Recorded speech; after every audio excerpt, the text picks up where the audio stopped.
ලූක්ස් මහරංචි 22 වෙනි පරිච්ඡේදයේ ඊටාම වැදගත් සිද්ධියක් තිබෙනවා. අද ඔබ සමග බෙදා ගන්න. මේ බලන්න වෙලා තියෙන විදිය. 31 වෙනි පදයේ මෙහෙම කියනවා සීමොන් මේ අසන්න තිරුඟු පොළන්නාක් මෙන් ඔබ සියලු දෙනා පොළාලන්නට සාතන් අවසර ලබා ඇත. එහෙත් ඔබේ ඇදහිල්ල නොබිදෙන පිණිස ඔබ උදෙසා මම යාච්ඡා කරමි.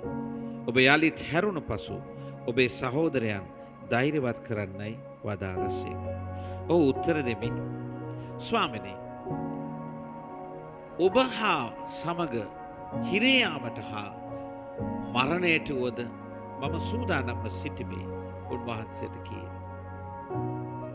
දැන් මතක තබා ගත යුතු දෙයක් තමයි අපි ගැන දන්නා වූ අපි ගැන එළිදරවන්නා වූ කරුණු කාරණා දකින අය අපිට ප්‍රේම කරන අය ජේසුස් වහන්සේ පේදුරුට ප්‍රේම කළාක් මෙන් සිදුවන්නට යන සමහර දේවල් ගැන අවබෝධයක් ඇතුව අපි ළඟට ඇවිල්ලා කියනවා සහෝදරයා සහෝදරිය මම ඔබ ගැන යාච්ඡා කරනවා.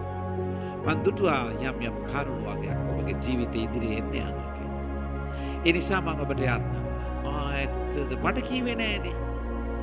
දෙවනාසට මොන හරි කියන්න ඕන නම් අයියෝ ඔයාට කියන්නේ මට කියන්න තිබුණා. සමහර අය හරි අකමැති වෙනත් කෙනෙක් ඔබේ මගේ ජීවිතවලට මැදිහත් වෙනවට. ඒ සහෝදරයා සහෝදරිය.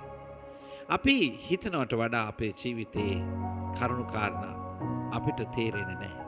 සමහරට අපිට වඩා වගකීමෙන් සහ බාර දූර වගකීමක් සහ අපි ගැන වග වෙන අයට අපි ගැන හොඳ දේවල් ගැන සෙලිතරව ඔවුන්ගේ මැදිහත් කාරකම් ලැබමු. ඔවුන්ගේ උපදෙස් පතමු. යටහත් ඉල්ලීමක් කරන්න කරුණාකර මා ගැන යාඥා කරන්න කියලා. අද එහෙම කියන්න පුළුවන් නම් ඔබ ගැන යාඥා කරන අයට ආරාධනා කරන්න. කරුණාකර මා ගැන යාඥා කරන්න කියලා. ඔබට අද හොඳ දවසක් වේවි. ජේසුස් පිටේ